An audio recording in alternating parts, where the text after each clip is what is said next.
નમસ્કાર, આપ જોઈ રહ્યા છો એટીએન ટીવી ન્યૂઝ અને આપની સાથે હું છું જીગીશા પટેલ। આજે આપણી સાથે જોડાયા છે રામભાઈ સોલંકી, જેઓ રાજકારણથી જોડાયેલા છે। તો આજે આપણે નમસ્કાર સર। નમસ્કાર।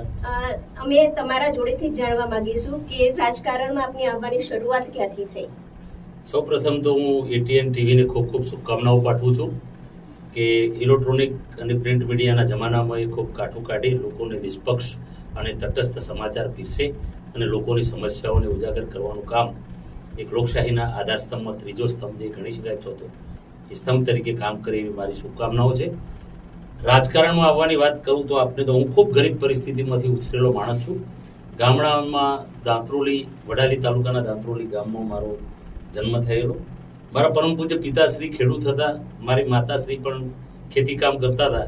અમારા ગામમાં સ્કૂલ નહોતી, એક પણ ધોરણની સ્કૂલ નહોતી, એટલે હું પહેલા ધોરણથી જ મારા મોસાળથી